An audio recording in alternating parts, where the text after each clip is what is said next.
안녕하세요, 콩군입니다. 이번 2월은 컴퓨터 시장에서 상당히 많은 변화가 있을 걸로 예상이 됩니다. 일단 엔비디아에서 슈퍼 시리즈가 출시가 되었고, 인텔 14세대 보급형이 출시, 라이젠 8000번대 G 시리즈가 출시, 여러가지 이슈가 있는데 하나씩 짚고 넘어가겠습니다. 일단 슈퍼 시리즈부터 간단하게 말씀드리면은 70 슈퍼, TI 슈퍼, 80 슈퍼까지 출시가 되었는데, 발표상 가격은 슈퍼가 안 붙은 기존 모델 대비해서 가격이 동결되거나 오히려 인하를 한다고 발표가 되었지만, 항상 출시 초기에 그랬듯이 실제로 체감하기에는 이전 시리즈에 비해 가격이 내려갔거나 동일한가? 라는 의문점이 드는 가격이긴 합니다만, 아마 점점 가격은 내려갈 걸로 보입니다. 중요한 건 성능인데 70과 70 슈퍼를 비교하면은 성능 차이가 굉장히 많이 납니다. 게임에서 평균적인 프레임으로 비교를 했을 시에 18% 정도가 차이가 나서 70 슈퍼는 가성비가 굉장히 좋고 살만하다라고 느껴졌고, 70ti와 70ti 슈퍼는 메모리 용량과 메모리 버스가 올라가긴 했지만 실성능에서는 크게 차이가 안 나서 기존 70ti랑 비교해보면 업그레이드 느낌이 조금 있긴 합니다. 80 슈퍼도 마찬가지고요. 그래서 이번 달에는 가성비가 괜찮다 싶은 70 슈퍼까지만 추천을 드릴 예정입니다. 그리고 인텔 14세대 같은 경우에도 13세대랑 동일하게 12세대 재탕이어서 굳이 여러분들이 관심 가지실 필요는 없을 것 같고, 실제로 시장에서도 관심도도 적습니다. 그리고 8600G랑 8700G의 출시인데 이건 기대하시는 분들이 많을 걸로 생각이 됩니다. 엠바고가 1월 31일인데 저희도 샘플을 미리 받아서 테스트하는 중이고, 가격만 확정이 된다면 PC 시장에서 많은 관심을 받을 듯 합니다.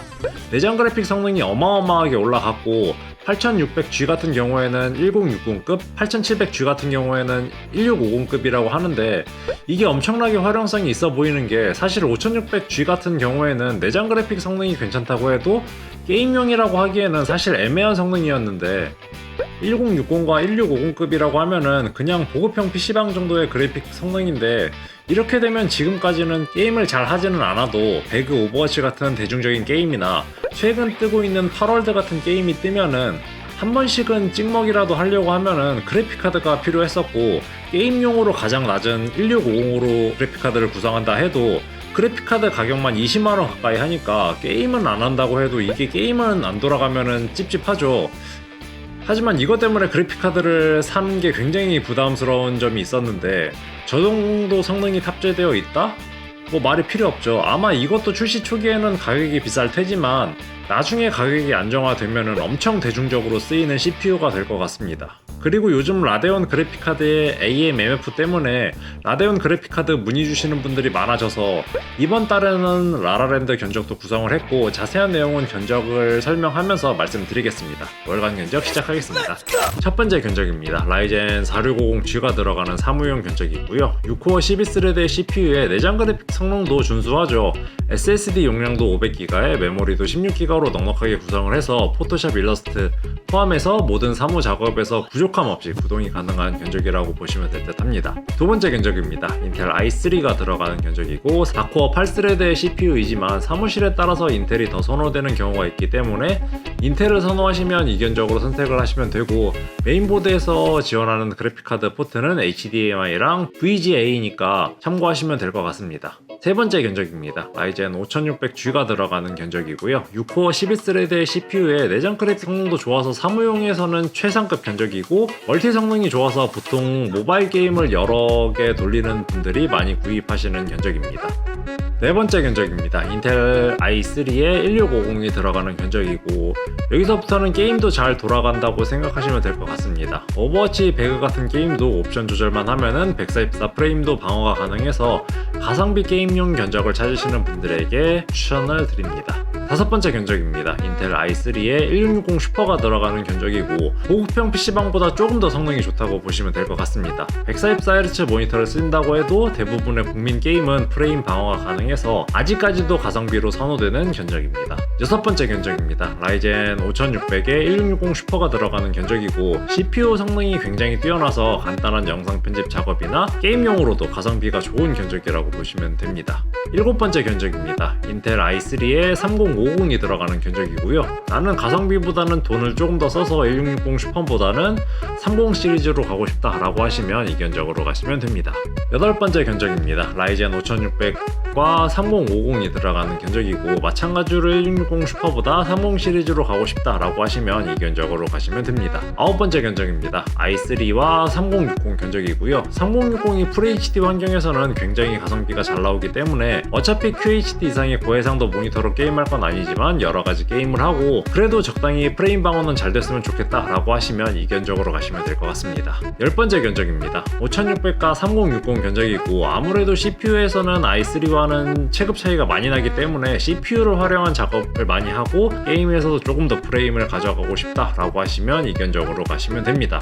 11번째 견적입니다. i5와 3060 견적이고요. CPU 성능은 10번째 견적 라이젠 5600과 비슷하니 인텔을 좀 더 선호하신다고 하면은 이 견적으로 가시면 됩니다. 12번째 견적입니다. 영상 초반에 말씀드린 라라랜드 견적이고요. 라이젠 5600과 라데온 6600이 들어가는 견적입니다. 일단 AF, MF에 대해서 간단하게 설명을 하고 견적 설명드려야 할 것 같네요. 플루이드 모션이라고 AMD에서는 프레임과 프레임 사이에 가상의 이미지를 채워 넣어서 프레임을 강제적으로 올리는 기술이 있습니다만 이게 원래는 동영상에서만 적용이 됐었는데 게임에서까지 적용이 되면서 비싼 그래픽카드를 쓰는 이유가 이 프레임을 올리고 싶다 인데 이걸 소프트웨어상으로 강제로 올려주는 기술이라고 보시면 됩니다. 적용이 된 걸 보면은 거의 2배 가까이 올라가고 엔비디아에서도 비슷한 DLSS라고 있지만 이거는 지원이 되는 게임에서만 가능하지만 AF, MF는 모든 게임에서 적용이 가능합니다. 그래서 사이버펑크 같은 고사양 게임은 그래도 어느 정도 그래픽카드를 좋은 걸 강제로 썼어야 했는데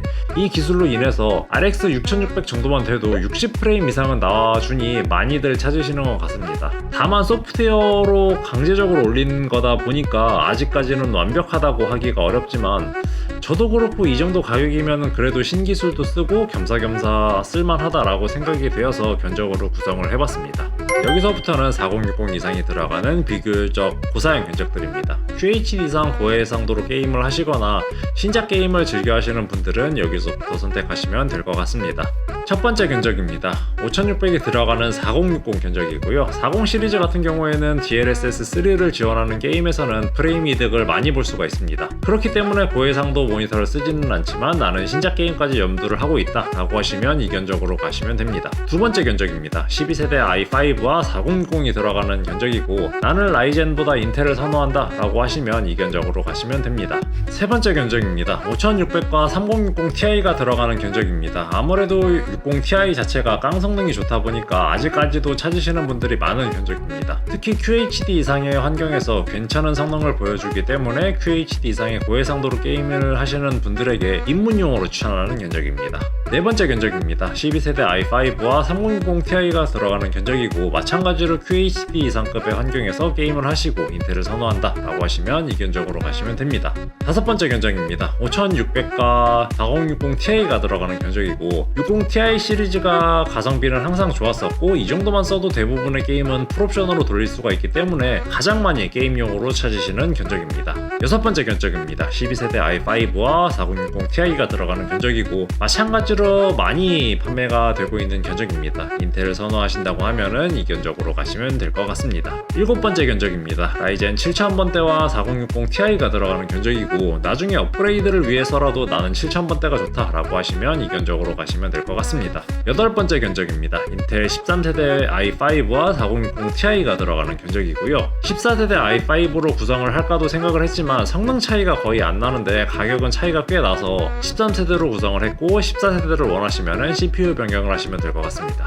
아홉 번째 견적입니다. 라이젠 7000번대와 4070이 들어가는 견적입니다. 70 슈퍼가 성능이 좋게 나왔지만 아직까지는 가격 차이가 있기 때문에 고해상도 모니터로 고사양 게임을 할 거지만 슈퍼까지는 부담스럽다 라고 하시면 하면은 이견적으로 가시면 됩니다. 10번째 견적입니다. 인텔 13세대 i5와 4070이 들어가는 견적이고, 마찬가지로 고해상도로 게임을 즐겨 하시고 인텔을 선호한다 라고 하시면 이견적으로 가시면 됩니다. 11번째 견적입니다. 라이젠 7000번대와 70 슈퍼가 들어가는 견적이고, 출시 초기라고는 해도 70 슈퍼는 가격 대비 성능이 굉장히 좋기 때문에 견적에 넣었고, 고사양 PC를 쓰겠지만 그래도 너무 가성비가 안 좋은 건 싫다라고 하시는 분들에게는 가성비 안에서 최고 사양 견적이라고 보시면 될 듯 합니다. 12번째 견적입니다. 인텔 13세대와 70 슈퍼가 들어가는 견적이고, 마찬가지로 라이젠보다 인텔을 선호하신다고 하면은 이 견적으로 가시면 될 것 같습니다. 자, 이렇게 이번 달 월간 견적은 끝입니다. 갑자기 여러가지 제품도 출시하고 8월드라는 게임이 급부상하면서 오랜만에 할 말은 많지만 많이 요약해서 영상을 만든 것 같네요. 컴퓨터 견적에 대해서 궁금한 점이 있으시면 댓글이나 카카오톡 플러스 친구로 문의 주시면 되고요. 월간 견적에서 나온 견적 말고도 고사양 견적이나 월간 견적에서는 못 썼던 8000번대 G 시리즈로 견적을 짜고 싶다라고 하시면 연락 주시면 됩니다. 오늘도 영상 시청해 주셔서 감사드리고 다음 영상에서 뵙겠습니다. 감사합니다.